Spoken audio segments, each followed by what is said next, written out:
Alright, today I'm doing a GoPro test with the WG2X gimbal. I just got this. I kind of want to play around with some settings. So I'm going to take it on a section of trail that kind of involves some shade, some rocks, some drops, and kind of see how it performs. So let's see how it goes. So this is a look at the setup I'm using. So I'm using the Stuntman chest harness, the GoPro Hero 7 Black, and the WG2X gimbal. And I recently just got this chest harness from Stuntman, and I'd highly recommend it. It gets rid of a lot of the micro shakes that I used to have with just using the GoPro chest harness. And then I'm also using a windscreen on the GoPro. It's meant to fit over the plastic kind of outer shell to the GoPro, but I kind of made it fit in the gimbal, and I think it helps reduce some of the wind noise. This was a really windy day when I did record this. Okay, so this is with the gimbal with stabilization on within the GoPro. I'd imagine this will be the smoothest, but the biggest question I have is how it will perform in low light.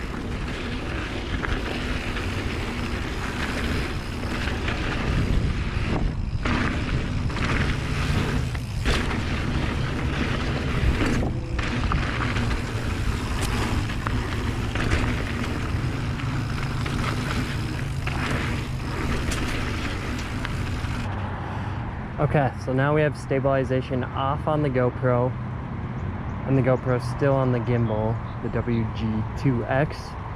So we'll see how this turns out. I'm thinking there won't really be a crop, and it should hopefully look a little bit better in the lower light. We'll find out.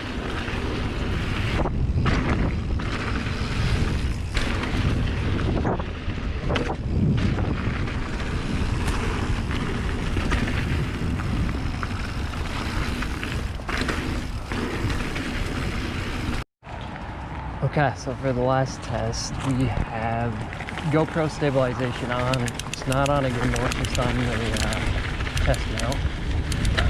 Let's see how this one is.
So overall, I think it's easy to see that using the gimbal with HyperSmooth on the GoPro is definitely the best looking footage. And I think I will be using that in all my future projects. To me, it is next to perfect. It's a little more of a hassle to set up and record that way, but I think the results speak for themselves and I was very impressed. I was very surprised that without the HyperSmooth, there's kind of a little bit of a micro shake just using the gimbal, and that might be the result of me not fully knowing the best settings to use on the gimbal, but while using HyperSmooth it gets rid of all those little micro shakes and is next to perfect. I was a little bummed out when I saw some of the Hero 7 footage without the gimbal. Unfortunately, I didn't quite get the angle perfectly lined up, so I think that it could look a little bit better, but overall I think HyperSmooth does a really good job. So if I'm ever in a pinch or for some reason my gimbal's not working or something like that, I think it's still very usable and pretty good footage, and I would tend to use just the Hero 7 over the gimbal with no HyperSmooth. But if I'm using the gimbal, there's no reason why I won't use the HyperSmooth, and I thought it did actually surprisingly well in these shaded conditions. Thank you for watching the video. I know it is a little bit different than most videos on the channel, but I hope you find it useful in picking out equipment to record your next mountain bike ride. Let me know what your favorite camera setup is in the comments below. For more mountain bike content, consider hitting that subscribe button.